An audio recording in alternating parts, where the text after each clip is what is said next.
కరివేపాకు పొడి తయారు చేయు విధానం.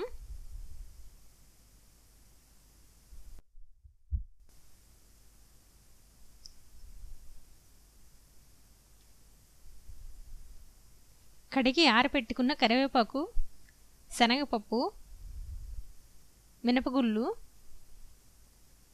ఉప్పు, ధనియాలు, మిరియాలు, మెంతులు, ఎండుమిర్చి, చింతపండు, జీలకర్ర, ఆయిల్.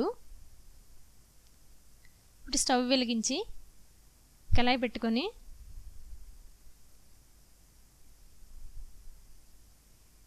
కొంచెం మినపగుళ్ళు, కొంచెం శనగపప్పు, ధనియాలు, జీలకర్ర అన్నీ వేయించుకోవాలి పచ్చివాసన పోయేంత వరకు. మెంతులు, మిరియాలు కొంచెం, ఎండుమిర్చి, చింతపండు కొంచెం, ఇవన్నీ వేయించుకోవాలి. ఇవి వేగినవి పక్కన పెట్టుకొని ఇప్పుడు కొంచెం ఆయిల్ వేసుకొని బాగా ఆరబెట్టుకున్న కరివేపాకు వేయించుకోవాలి. పొడి పొడిలాడేలా ఆరబెట్టుకోవాలి. ఇలా వేగిన కరివేపాకుని ఇప్పుడు మిక్సీ జార్లో వేయించిన పప్పులన్నీ వేసుకొని కొంచెం మిక్సీ పట్టినాక తర్వాత వేయించిన కరివేపాకును వేసుకోవాలి. సరిపడంత సాల్ట్ వేసుకొని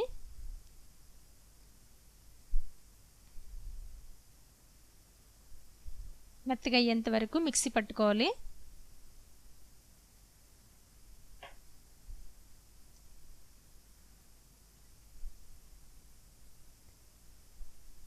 ఇలా కరివేపాకు పొడి తయారు చేసుకోవాలి. ఇది ఆరోగ్యానికి ఎంతో మంచిది. కరివేపాకు పొడి ready.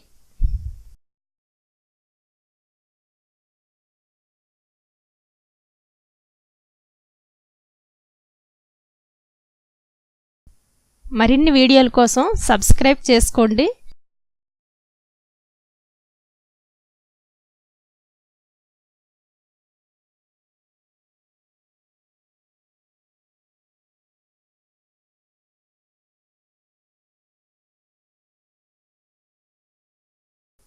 Thank you so much.